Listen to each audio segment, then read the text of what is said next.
कल कैबिनेट की बैठक में कई अहम फैसले लिए गए। मैं उन सभी का जिक्र यहाँ नहीं करूंगा, लेकिन एक सबसे बड़ा फैसला जो राजस्थान के लोकतंत्र में मील का पत्थर साबित होगा वह था वन स्टेट वन इलेक्शन के तहत निकाय और पंचायत दोनों चुनावों को संपन्न कराने की घोषणा।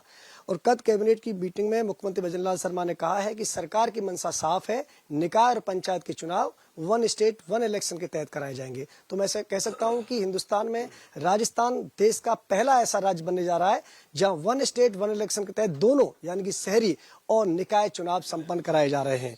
तो मैं पहले भी जब मैं दर्शकों से मिला था तो मैं अब रूबरू हुए थे साक्षी, तो मैंने कहा था कि 1952 से लेकर अगर हम लगातार नजर डालें तो किस तरह भारत का लोकतंत्र परिपक्व होता गया है। अब याद करिए 1952 का वो चुनाव जो पहला चुनाव था, 489 सीटों पर चुनाव हुए, हमारे पास कुछ नहीं था। एक हर प्रत्याशी अलग अलग पेटी बनाई जाती थी, उसका चित्र लगाया जाता था, उसका चुनाव चिन्ह लगाया जाता, तब हम मतदान करते थे।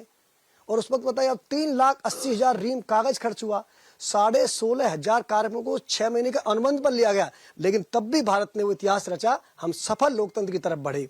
मेरे साथ सामाजिक न्याय एवं अधिकारिता मंत्री अविनाश गहलोत, उनसे बात करते हैं। अविनाश जी, सबसे पहले तो आपको इसके लिए बहुत बहुत बधाई हो। कल एक बड़ा ऐतिहासिक फैसला आपके कैबिनेट में लिया है, किस तरह चुनाव कराने जा रहे हैं आप? देखिए, मुख्यमंत्री भजनलाल शर्मा जी क्या बीते 2.5 साल का कार्यकाल देखें तो इतिहास के पन्नों में दर्ज होने वाला है। मैं सोचता हूं कि राजस्थान के इतिहास में लोकतंत्र में ये बहुत बड़ा अवसर है प्रदेश की 8 करोड़ जनता के लिए, उन मतदाताओं के लिए जो हर 3 साल में हर साल पंचायत राज के हो, नगर निकाय के चुनाव हो, चुनाव में जाते हैं। सरकारी मशीनरी का, पैसों का, समय का फिजूल खर्ची भी बहुत होती है।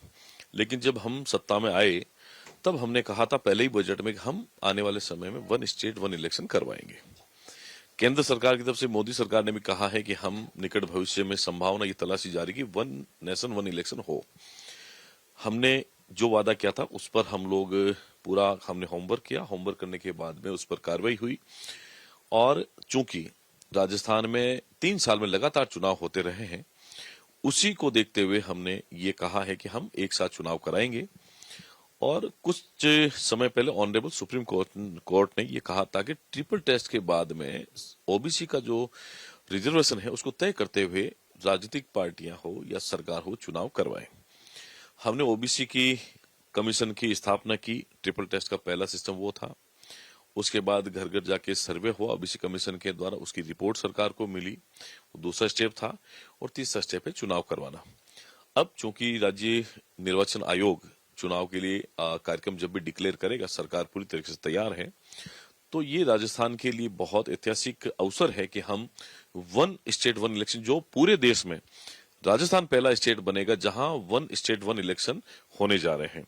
तो ये कहीं न कहीं मुझे लगता है कि हमारे मुख्यमंत्री जी की उस विल पावर को दर्शाता है। जो हमने वादे किए हैं उसको हम लोग पूरा कर रहे हैं। एक तरफ कांग्रेस जो राजनीतिक आधार पर ओबीसी को राजनीतिक प्रतिनिधित्व नहीं मिले, उसके लिए उन्होंने लगातार बयानबाजी भी की। उनके ओबीसी के चूंकि वो खिलाफ रहे हैं, कांग्रेस के नेता हो या कांग्रेस पार्टी हो, एक मुस्लिम तुष्टीकरण के आधार पर इतने साल तक उन्होंने राज कर लिया। लेकिन जब जनता को समझ आया कि कांग्रेस एक परिवार की पार्टी है और इसमें जाति धर्म के आधार पर कांग्रेस भेदभाव करती है, लेकिन उसके बाद जब प्रदेश की देश की जनता ने समझा और मोदी जी को जब अवसर मिला, उसके बाद में कांग्रेस का जनाधार खिसक रहा है। कांग्रेस लगातार दुर्गति की ओर जा रही है, वोट बैंक के मामले में भी, और समाज में उसकी जो इज्जत है वो भी लगातार नीचे गिर रही है। अब चूंकि हम वन स्टेट वन इलेक्शन जा रहे हैं और पंचायत राज के, नगर निकाय के आने वाले निकट भविष्य बहुत जल्द चुनाव होने वाले हैं। लगता है 15 अगस्त के बाद में कभी भी चुनाव आचार संहिता लग सकती है।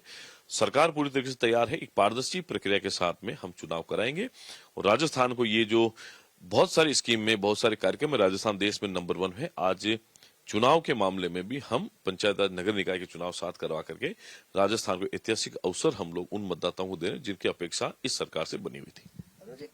विपक्ष लगातार एक बात कहता रहा था कि आप चुनाव इसलिए डिले कर रहे हैं कि आपकी स्थिति ठीक नहीं है, लेकिन आप ये दावा कर रहे थे कि वन स्टेट वन इलेक्शन की तरफ बढ़ रहे हैं, लिहाजा इसलिए देर हो रही है या फिर ओबीसी आयोग की रिपोर्ट की वजह से देर हो रही है। लेकिन विपक्ष आज भी यही राग अलाप रहा है कि सरकार जानबूझकर देरी कर रही है और वो ये भी कह रहे हैं कि आपने जो जिनका कार्यकाल पूरा हो गया, कहीं ना कहीं संवैधानिक व्यवस्था को भी आपने डिस्टर्ब किया, यानी कि आपने कानून का उल्लंघन किया है। देखिए, ऐसा नहीं है। जब इन कांग्रेस अपने आप को समझदार मानती है तो उनको पहले ये समझदार दिखानी चाहिए कि जब सरकार ने कह दिया कि हम वन स्टेट वन इलेक्शन करवाएंगे। बहुत सारे नगर निकाय के, बहुत सारे नगर पालिकाओं के, बहुत सारी ग्राम पंचायतों के, बहुत सारे प्रधान के, बहुत सारी जिला परिषद के अंतिम कार्यकाल है वो नवंबर 2026 में खत्म होने वाला है।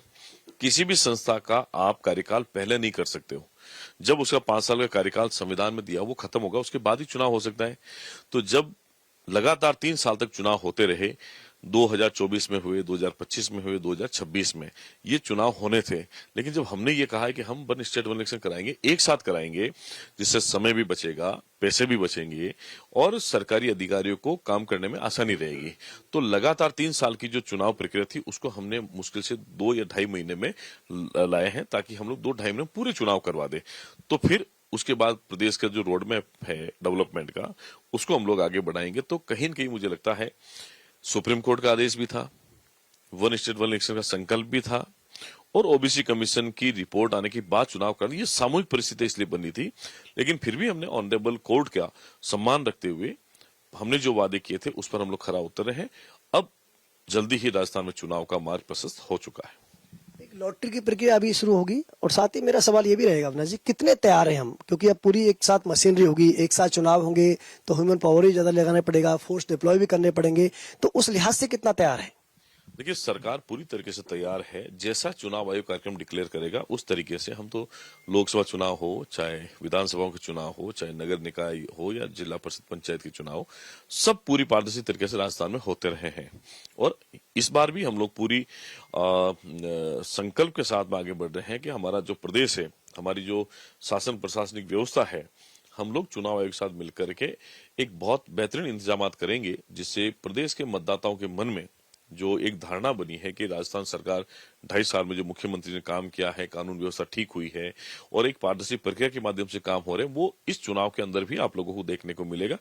जनता का जनादेश सर्वोपरि है और हम लोग ना चुनाव आयोग को कभी क्लेम करते हैं, ना ईवीएम को क्लेम करते हैं, ना ईडी सीबीआई को क्लेम करते हैं, ना प्रशासन को हम करते हैं। हम तो जनता को मानते हैं, जनता जो जनादेश देती है उसको ही सर्वोपरि मानते हैं।